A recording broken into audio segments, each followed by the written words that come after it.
ખ્યાતિકાંડને મહિનો પૂરો થશે છતાં તપાસ ઠેરની ઠેર 1 મહિના છતાં મુખ્ય આરોપી કાર્તિક પટેલ હજુ પણ ફરાર છે। દર્દીઓના મોતનો પીએમ રિપોર્ટ પણ હજુ ડોક્ટર્સની ટીમે નથી આપ્યો। નેમકો બેંક કૌભાંડમાં 13.5 કરોડની રોકડ જપ્ત કરાઈ। અમદાવાદ અને મુંબઈમાં 7 સ્થળે ઈડીના દરોડા। એનએમસીકો અને બેંક ઓફ મહારાષ્ટ્રમાં નકલી ખાતાથી અલગ અલગ જગ્યાએ પૈસા ટ્રાન્સફર કરાયા। સીજી રોડ પર 2 આંગળિયા પેઢીમાં પાડ્યા દરોડા। નકલી ખાતા ખોલી 100 કરોડથી પણ વધુના જમા કરાયા। નિર્દોષ વ્યક્તિઓના દસ્તાવેજોનો કરાયો દુરુપયોગ। અત્યાર સુધીમાં કુલ 18.7 કરોડની રોકડ રિકવર કરાઈ। મેઘરજની આરકે એન્ટરપ્રાઇઝની ઓફિસે લાગ્યા તાળા। પોન્ઝી સ્કીમ ચલાવતી 3 કંપની સામે થઈ હતી ફરિયાદ। ઓફિસ સંચાલકો ફરિયાદ બાદ ભૂગર્ભમાં।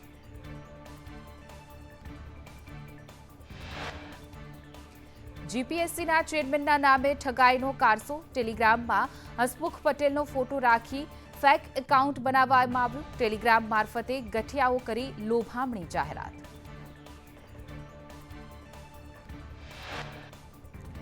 રાજ્યમાં નકલીના રાફડાને લઈને રાજકોટમાં કોંગ્રેસ નેતા ઇન્દ્રનીલ રાજ્યગુરુના પ્રહાર। આખા ગુજરાતમાં બધું નકલી ઝડપાઈ રહ્યું છે। હવે અસલીનો યુગ આથમી ગયો હોય તેવું લાગે છે। નકલી ઘીથી લઈને નકલી અધિકારીઓ બધું જ નકલી। નવસારી જિલ્લામાં કેન્દ્રીય મંત્રી સીઆર પાટીલના હસ્તે નૂતન કમલમનું ખાતમુહૂર્ત કરવામાં આવ્યું। 40,000 ફૂટના વિશાળ પ્લોટમાં કરાશે નિર્માણ। 8 મહિનામાં પૂર્ણ થશે નિર્માણ કાર્ય। સુરતના ભાજપ મહિલા નેતા દીપિકા પટેલે આપઘાત કર્યો હોવાનો પોસ્ટમોર્ટમ રિપોર્ટમાં ખુલાસો થયો। પ્રાથમિક રિપોર્ટમાં ગળાફાંસો ખાવાની મોત નીપજ્યું હતું। મૃતકે કોર્પોરેટર ચિરાગને કરેલા ફોન કોલની ચાલી રહી છે તપાસ।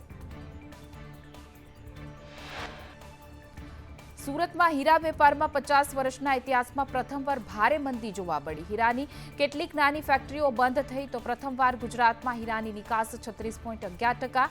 પ્રથમવાર ગુજરાતમાં હીરાની આયાત 20.11%। આંતરરાષ્ટ્રીય બજારમાં હીરાની માંગમાં સતત ઘટાડો। હીરા ઉદ્યોગમાં કેટલાકે પગારમાં 50% કાપ મૂક્યો છે તો 2 લાખે નોકરી ગુમાવી હોવાનો અંદાજ। 18 મહિનામાં 45એ આપઘાત કર્યાની આશંકા છે। ડાયમંડ વર્ક યુનિયન પાસે મદદ માટે અનેક કોલ।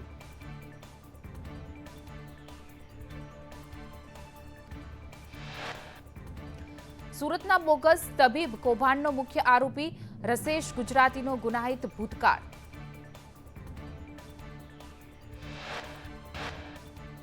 વડોદરામાં ચેક અને ડીડી રસ્તે રઝળતા મળ્યા। કોર્પોરેશનના નામના 1 લાખના ચેક અને ડીડી મળ્યા। મિહિર ગજ્જર નામના યુવકે ચેક પરત જમા કરાવ્યા।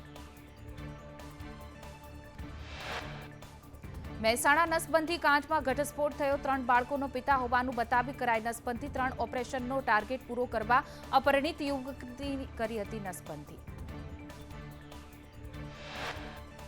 મહેસાણા નસબંધી કાંડને લઈને તપાસનો ધમધમાટ। જિલ્લા આરોગ્ય વિભાગની ટીમની જમાનાપુર ગામમાં તપાસ। જિલ્લા અને અન્ય ગામોમાં પણ ટીમે તપાસ હાથ ધરી। ભાવનગરમાં બેરોજગારી ચરમસીમાએ જોવા મળી। મનપામાં કુલ 129 જગ્યાઓ માટે 5,319ની દાવેદારી।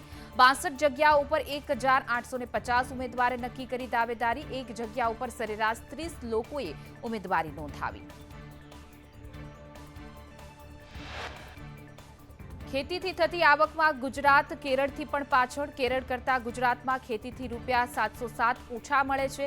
ખેતીથી થતા નફામાં ગુજરાતમાં દેશમાં 10મા ક્રમે છે। રાજ્યના ખેડૂતોને રોજની માંડ 45.33 રૂપિયાની જ આવક।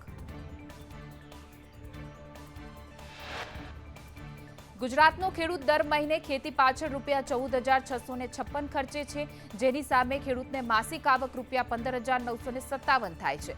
દર મહિને ગુજરાતના ખેડૂતોનો નફો માત્ર રૂપિયા 1,303। સૌથી વધુ નફો હરિયાણામાં ખેડૂતોને રૂપિયા 4,956। જૂનાગઢના શાહપુર ગામે કાલવા નદી ઉપર બનાવવામાં આવતા પુલનું કામ ખોરંભે ચડ્યું। કોન્ટ્રાક્ટરે કામ બંધ કરતા ખેડૂતો પરેશાન।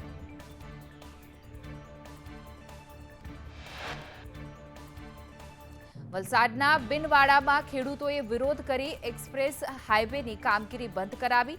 જમીનના વળતર સહિતના પ્રશ્નો અંગે ખેડૂતોનો વિરોધ પ્રદર્શન. ખેરાલુમાં રવિ કૃષિ મહોત્સવનો ફિયાસ્કો થયો.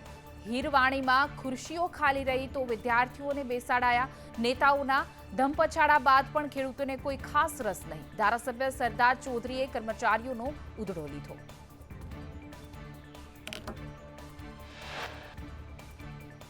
છોટાઉદેપુરના સંખેડામાં ફરી એકવાર કેનાલ તૂટી. 2 દિવસ પહેલા જ સમારકામ કરેલી કેનાલ ફરી તૂટી. હરેશ્વર પાસે કેનાલમાં 15 ફૂટનું ભંગાણ પડ્યું. હરેશ્વર સહિત 5 થી પણ વધુ ગામોના ખેડૂતોને હાલાકી. બનાસકાંઠામાં અપહરણ ગેંગરેપના આરોપી સખંજામાં તો યુવતીનું અપહરણ કરી આચર્યું હતું સામૂહિક દુષ્કર્મ. પોલીસે સીસીટીવીના આધારે તપાસ હાથ ધરી. ડભોઈમાં રોયલ્ટી ચોરી કરતા રેતી ભરેલા 2 ડમ્પર ઝડપાયા. રોયલ્ટી ભર્યા વગર જ કરતા હતા રેતીની હેરાફેરી. નકલી ઈડી બાદ નકલી પોલીસમેન ઝડપાયો. રાજકોટમાં ડુપ્લિકેટ પોલીસ જવાન પકડાયો. નકલી પોલીસમેનને ધમકાવી 40,000 પડાવ્યા.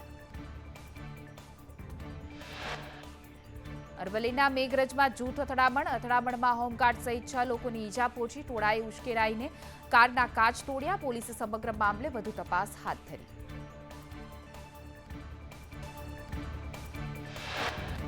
નવસારીના ગણદેવી રોડ પર કાર પલટી. અંધારામાં કાર ચાલકને ડિવાઈડર ન દેખાતા ઘટના બની. ડિવાઈડર કૂદીને સામેના રોડ પર કાર પલટી. કારમાં સવાર તમામ લોકોનો બચાવ.